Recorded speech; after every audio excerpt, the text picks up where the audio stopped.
Haikuwa rahisi sana kipindi cha kwanza. Pengine watu wakadhani ndio maji yameshazidi unga, lakini mmerejea, bila shaka ndio sifa ya timu kubwa kutokana na tamaa mpaka mwisho wa mchezo. Kwanza tunashukuru na asante kwa pongezi zako, lakini pia tunamshukuru Mwenyezi Mungu kwa mchezo mzuri na kupata matokeo mazuri. Moja katika jambo ambalo nimemshukuru sana Mwenyezi Mungu, leo tunakwenda kwenye mechi ya kimataifa CAF Champions League tarehe 22. Tumecheza mechi ya mwisho ya ligi leo na hatujapata majeruhi yoyote. Yaani moyo wangu ulikuwa unandunda kwa sababu tumekuwa na hiyo trending kwenda kwenye mechi muhimu ya kimataifa, alafu tunatengeneza majeraha kwenye mchezo wetu wa mwisho wa ligi kwenda kwenye huo mchezo wa kimataifa. Kwa hiyo leo imeisha salama. Daktari ameniambia hakuna majeruhi yoyote ambayo yanaweza kusababisha mchezaji kukosekana kwenye mchezo wa FAR Rabat. Kwa hiyo nimemshukuru sana Mwenyezi Mungu kwa hilo. Lakini la pili ni wapongeze benchi la ufundi, wachezaji wetu kwa matokeo mazuri ya leo, na ni matokeo ambayo yametupeleka sasa juu ya kilele cha msimamo wa ligi kuu ya NBC. Kwa hiyo maana ya kutushusha pale juu sasa hivi ni lazima uwe umejiandaa vizuri, uwe na ubavu. Kwa hiyo ukitaka kuona Yanga yupo juu, una uwezo wa kumteremsha, unapita mbele. Tumekaa kwenye nafasi ambayo tunastahili na tunaamini ni mwanga sasa wa kwenda kupambana kwenye mechi zinazofuatia. Kipindi cha kwanza ni kweli hatukucheza vizuri sana. Na hatukucheza vizuri sio kwa sababu tulikuwa na uzembe. Hatukucheza vizuri kwa sababu KMC pia na wao walicheza vizuri first half. Walijaribu kucheza vizuri sana kwenye kujilinda hapa nyuma. Nafasi ya kwanza ambayo tulipata kupitisha mpira wetu kwa Pacome kwenda kwa Maxi tukafunga. Lakini ukiangalia dakika nyingine zote walikuwa watu force twende pembeni tupige cross. Tulikuwa tupate nafasi ya kupita katikati, kupita vile ambavyo Yanga tumezoea kupita. Na wakawa na ushap, baada ya si kufunga goli ni kama tuka switch off kidogo, wakawa na ushap, tukafanya mistake hapa, wakapata foul. Faida nafikiri ya jua Diara akacheza ule mpira kile alicheza katika eneo ambalo Saliboko alikuwa yuko active na akafunga goli zuri. Kwa hiyo tulipokwenda vyumbani, sijua mwalimu alizungumza nini, lakini naamini alikwenda kuwakumbusha umuhimu wa dakika 45 za kipindi cha pili kuja kucheza kwa umakini. Pressure ni kubwa sana, watu wanahitaji matokeo, players wanacheza kwa pressure kubwa.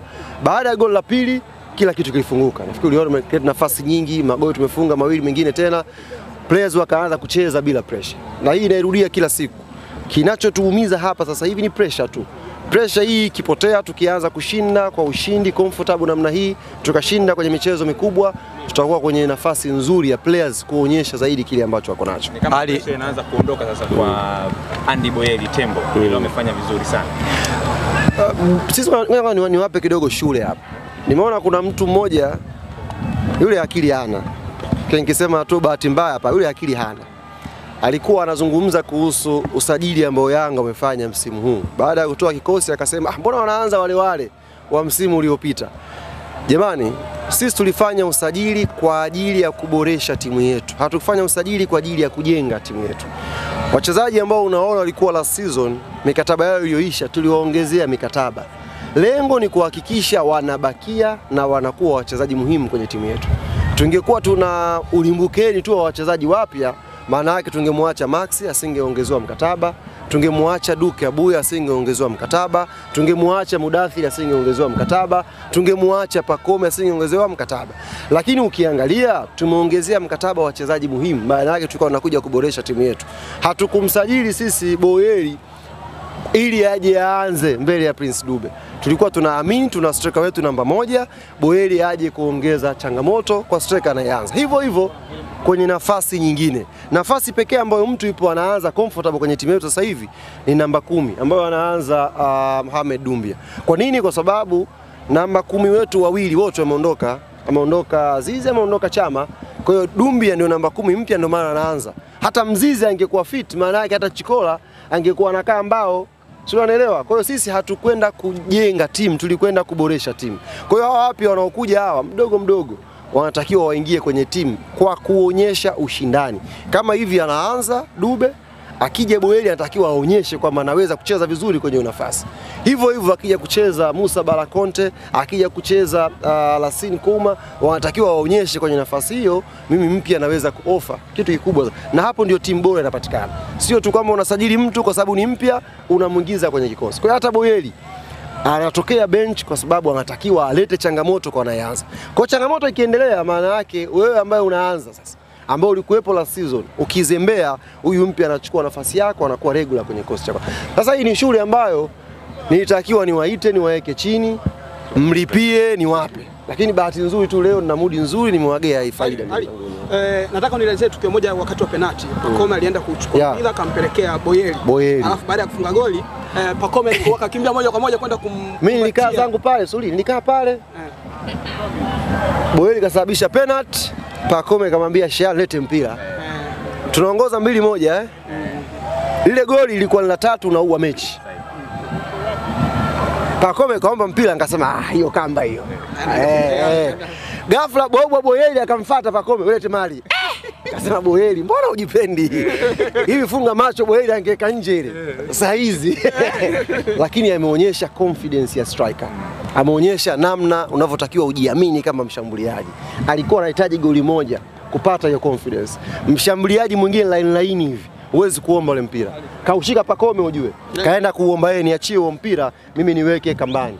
Amechukua mpira, kapiga penalty nzuri, confidence imekuja, katengeneza nafasi nyingine, kafunga goli. Kwa hiyo ni mshambuliaji ambaye tunamsifu kwa kujiamini na kuonyesha kwamba hayuko Yanga kwa bahati mbaya, anahitaji kupambana na kuingia kwenye kikosi cha kwanza. Twende bana, ngoja wape ofa kidogo, Dakika 3. Mwisho. Nimeona wana Yanga wamefurahi kweli na wameupa jina uwanja wa New Amaan Complex kwamba ile ni Guantanamo Bay. Guantanamo Bay, yes. Wanakuja kwenye gereza ilipo mbali kabisa.